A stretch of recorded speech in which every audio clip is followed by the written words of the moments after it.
à tous amis Super Indep, bienvenue dans notre vidéo de la semaine dans laquelle on va s'intéresser au déménagement et à leurs conséquences quand on est auto-entrepreneur. On va regarder déjà comment faire tout simplement pour déclarer un déménagement et quelles sont les conséquences qui ne sont pas toujours faciles à anticiper. Comment est-ce qu'on déclare un changement d'adresse ? Soit on le fait en ligne, c'est encore ce qui est le plus simple. Dans ce cas, si vous allez notamment sur le site de l'URSSAF, si votre CFE c'est l'URSSAF, alors ce qu'on appelle le CFE, c'est le Centre de formalité des entreprises. Normalement, c'est la structure à laquelle vous vous êtes adressé pour créer votre société. Donc suivant votre activité, ça peut être l'URSSAF, ça peut être la Chambre du commerce, etc. Donc si c'est l'URSSAF, par exemple, quand vous allez sur leur site, vous avez un onglet Gérer mon entreprise, puis vous avez un bouton Modifier mon entreprise. Et là, vous allez pouvoir tout de suite en ligne remplir les cases qui vous concernent pour faire votre déménagement. Mais au final, ce que vous faites en ligne au niveau de l'URSSAF, ce n'est rien d'autre que remplir le formulaire P2 de modification. Ce formulaire, vous pouvez donc aussi, quoi qu'il arrive, l'envoyer par courrier. Dans ce cas-là, il faut le télécharger. Alors, il y a plein de sites de gouvernement sur lesquels vous pourrez le trouver. Il faut évidemment l'imprimer, le remplir et l'envoyer donc à votre CFE, encore une fois, qui peut être l'URSSAF ou la Chambre du commerce ou autre.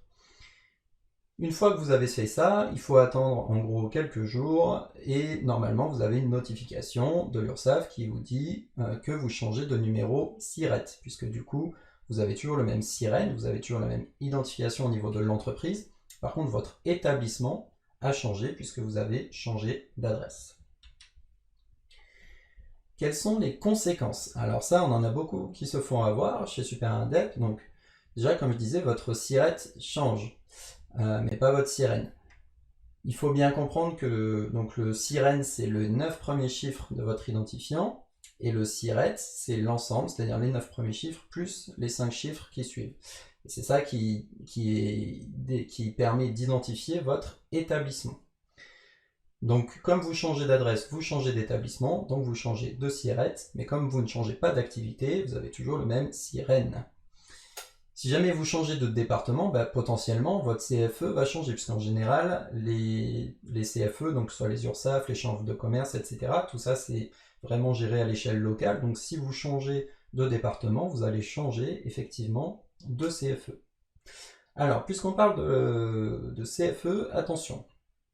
Là, je vais parler maintenant de cotisation CFE. Mais quand je parle de cotisation CFE, je parle de la cotisation foncière des entreprises, ce qui est différent du centre de formalité des entreprises. Donc le centre de formalité, c'est l'URSSAF ou la Chambre du commerce, c'est là où vous adressez vos demandes pour créer, modifier ou fermer une micro-entreprise, alors que la CFE, la cotisation foncière des entreprises, c'est une taxe locale qui est collectée par le service des impôts professionnels comme la TVA.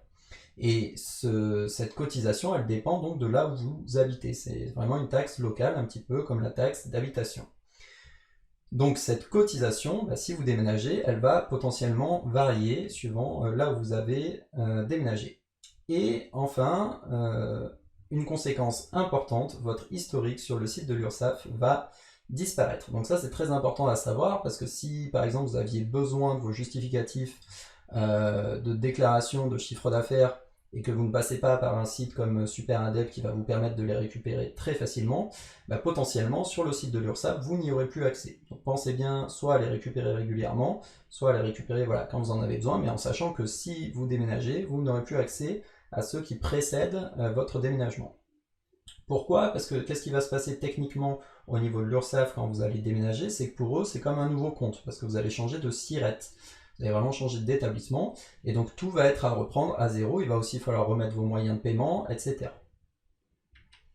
C'est tout ce que j'avais à vous dire sur la gestion du déménagement en auto-entreprise. Donc comme vous le voyez, c'est quelque chose qui est simple, il faut juste penser un petit peu aux conséquences pour les anticiper et pour ne pas se faire avoir bêtement, parce qu'on a changé de CFE ou parce que on avait besoin de déclarations et on les a plus sous la main.